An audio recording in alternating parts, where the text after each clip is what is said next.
Assalamualaikum warahmatullahi wabarakatuh. Halo semua.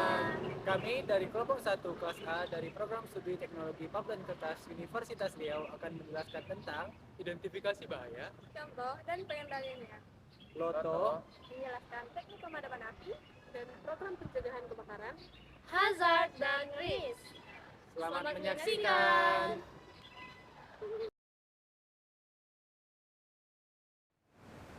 Identifikasi bahaya yaitu suatu upaya dalam mengetahui, mengenal, dan memperkirakan suatu bahaya yang ada dalam suatu sistem, seperti peralatan, tempat kerja, proses kerja, prosedur, dan lain-lain. Ada 6 langkah dalam mengidentifikasi bahaya. Yang pertama, kumpulkan seluruh informasi mengenai potensi bahaya.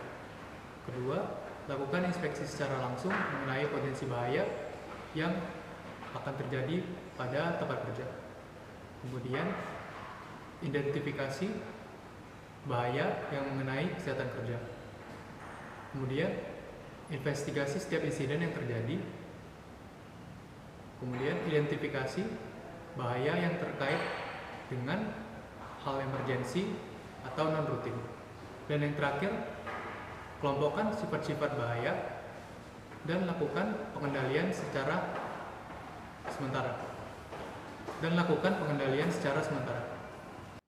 Ada beberapa potensi bahaya yang dapat ditimbulkan risiko jangka panjang pada kesehatan. Yang pertama yaitu potensi bahaya pada bahan kimia.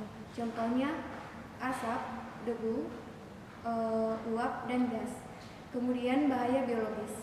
Bahaya biologis yaitu pada penyakit yang ditimbulkan oleh virus dan bakteri. Kemudian bahaya fisik. Bahaya fisik yang ditimbulkan pada saat terjatuh, tersandung, terpleset, bahaya kebisingan, getaran, dan lain sebagainya. Kemudian bahaya lingkungan. Potensi bahaya lingkungan yaitu potensi bahaya pada limbah perusahaan dan polusi udara. Pengendalian yang dapat dilakukan yaitu dengan cara eliminasi, yaitu menghilangkan alat-alat atau bahan yang dapat menimbulkan kecelakaan. Kemudian dengan cara substitusi, yaitu mengganti alat-alat yang dapat menimbulkan kecelakaan dengan alat yang baru atau alat yang lebih aman.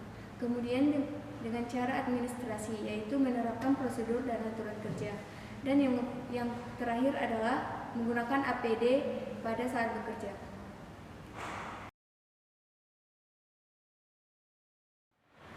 Pembahasan selanjutnya adalah LOTO, Lockout Take Out, atau lebih dikenal sebagai sistem isolasi energi, adalah upaya pengendalian mematikan atau memutus aliran energi pada mesin atau peralatan dan dikunci, kemudian diberi label peringatan agar pengoperasian alat dapat dihentikan dan saat pemeliharaan berlangsung tidak terjadi kecelakaan dan resiko bahaya. Nah, sistem ini sebenarnya sangat sederhana karena hanya mematikan pengoperasian alat terutama pada saat pengendalian ataupun pemeliharaan alat dan mesin. Nah, dengan penerapan LOTO yang baik dan benar diharapkan dapat menghilangkan atau mengurangi resiko kecelakaan atau cedera pada pekerja saat pemeliharaan pada mesin dan alat. Pentingnya penerapan LOTO adalah untuk menghindari pelepasan energi secara tiba-tiba. Yang kedua yaitu menghindari pengoperasian alat yang tidak terduga serta mencegah risiko kematian ataupun kecelakaan pada pekerja saat pemeliharaan mesin atau alat. Nah, adapun beberapa komponen atau alat-alat yang digunakan selama proses prosedur LOTO. Yang pertama yaitu padlock atau gembok yang digunakan untuk mengunci peralatan ataupun mesin. Yang kedua yaitu take out ataupun peringatan ataupun label yang diletakkan pada mesin atau alat yang sedang dikunci, dan juga isolation box untuk mengunci atau menyimpan kunci dari padlock tersebut. Serta ada juga valve lockout dan juga electrical lockout.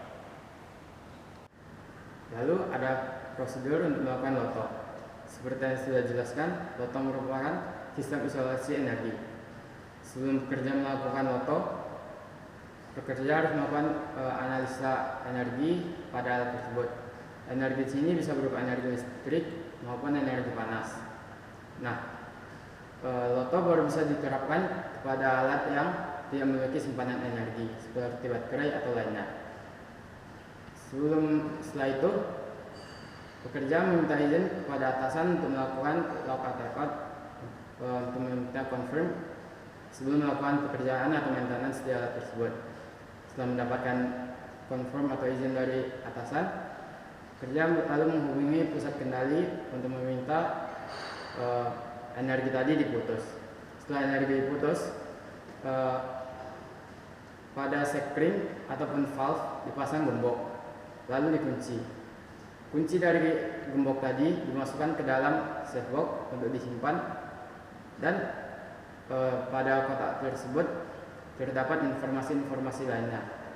Setelah kunci dimasukkan ke dalam safe box, box tersebut juga dikunci oleh pekerja yang ada di sana maupun atasan yang menaungi pekerjaan tersebut dengan kuncinya masing-masing, sehingga kunci dari gembok yang digunakan untuk mengunci valve maupun sekring tadi tidak dapat dibuka semena-mena. Lalu bagaimana dengan pusat kendali yang pusat energi yang tidak bisa digembok? Nah, di situ kita menggunakan yang namanya take out untuk memberi tanda bahwa alat tersebut tidak boleh dioperasikan terlebih dahulu. Lalu bagaimana proses untuk melepas loto atau lockout tape? Setelah semua pekerjaan selesai, semua pekerja keluar dari alat tersebut maupun jauh dari zona berbahaya, semua pekerja melepas gembok yang ada di safe box tadi, sehingga kunci valve maupun sekring tadi bisa diambil. Lalu diminta tanda tangan atasan untuk menyatakan bahwa valve atau sekring tadi sudah boleh dibuka, dan sebagai konfirmasi bahwa pekerjaan telah selesai.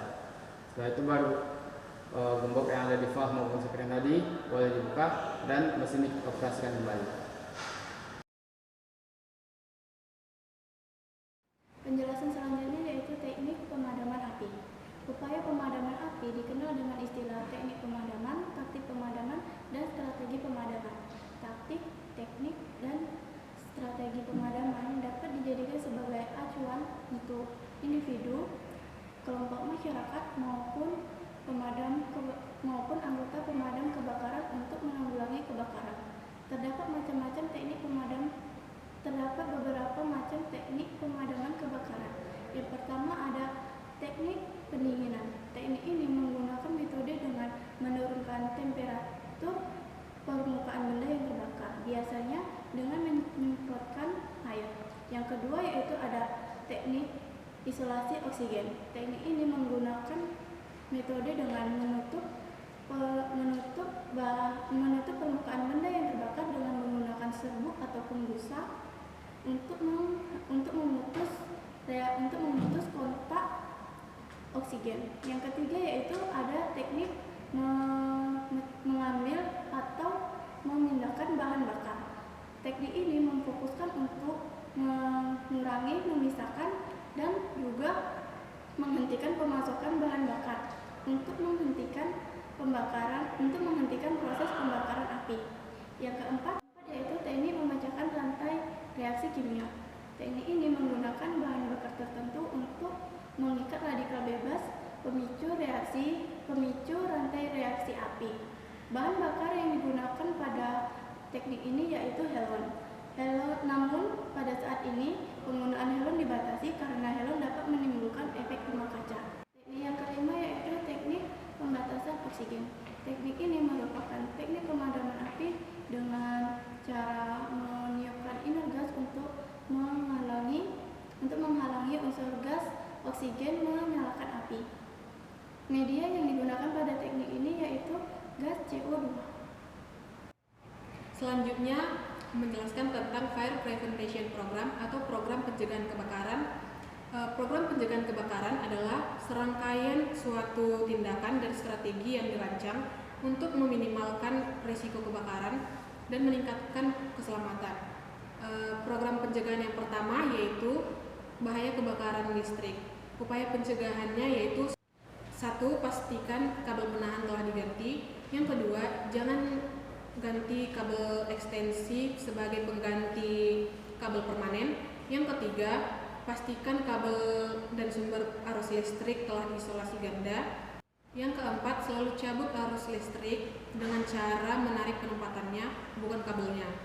Selanjutnya yang kedua, program pencegahan bahaya kebakaran di kantor. Upaya pencegahannya yaitu jangan terlalu bersantai-santai dengan peralatan secara berlebihan.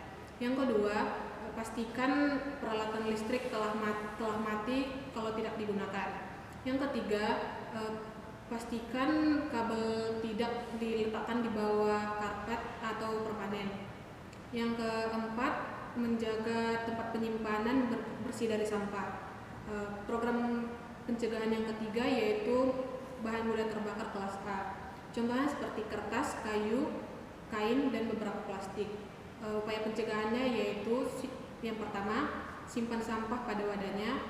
Yang kedua, buang sampah tepat pada waktunya. Yang ketiga, jauhkan bahan mudah terbakar dari sumber penyulutan. Dan yang keempat, jauhkan bahan mudah terbakar ini dari sumber panas supaya tidak terjadi kebakaran. Materi selanjutnya adalah hazard dan risk. Menurut OSAS, hazard merupakan segala sumber, situasi, atau aktivitas yang dapat mengakibatkan cedera atau kecelakaan akibat kerja. Sedangkan menurut Cross 1998, hazard atau bahaya merupakan potensi yang mengakibatkan kerusakan atau kerugian. Suatu yang dikatakan sumber bahaya jika risiko yang dihasilkan adalah negatif. Terdapat dua hal yang dapat mengakibatkan suatu kondisi tersebut berbahaya. Yang pertama ada unsafe condition dan yang kedua unsafe action. Unsafe action adalah tindakan tidak aman yang dilakukan oleh seorang pekerja. Contohnya yaitu bermain-main dalam bekerja, tidak memakai APD, dan merokok. Selanjutnya unsafe condition merupakan situasi bahaya di lingkungan kerja yang diakibatkan oleh lingkungan itu sendiri. Contohnya lantai licin, kabel berserakan, dan lain sebagainya. Selanjutnya yaitu risk. Dalam bahasa Indonesia adalah resiko. Risk sendiri adalah kombinasi dari kemungkinan terjadinya bahaya yang terjadi pada pekerjaan, cedera, sakit akibat kerja yang disebabkan oleh kejadian-kejadian atau resiko-resiko. Di sini kita akan mengidentifikasi unsafe acts dan condition yang ada di sekitaran gedung teknologi pulp dan kertas. Nah, di sini dapat kita lihat ada bahan kimia. Ini merupakan unsafe condition, yang mana jika bahan kimia ini tertumpah dan terkena kulit akan menyebabkan iritasi pada kulit.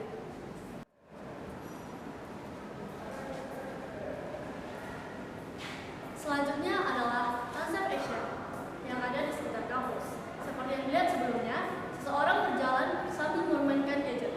Hal tersebut berpotensi bahaya karena seseorang yang memainkan gadget sambil berjalan dapat mengakibatkan dia terjatuh atau tersandung karena tidak melihat jalan. Selanjutnya adalah contoh potensi bahaya yang ada di sekitar tempat tinggal. Yang pertama, penggunaan stop kontak yang berlebihan. Hal tersebut dapat mengakibatkan stop kontak panas dan mengakibatkan kebakaran. Selanjutnya yang kedua yaitu kabel yang terkelupas. Nah, penyebab dari kabel yang terkelupas ini bisa menyebabkan orang tersentuh. Sekian dari kami kelompok 1. Semoga bermanfaat. Si Wawan makan bakwan. Thank you everyone. Si Wawan.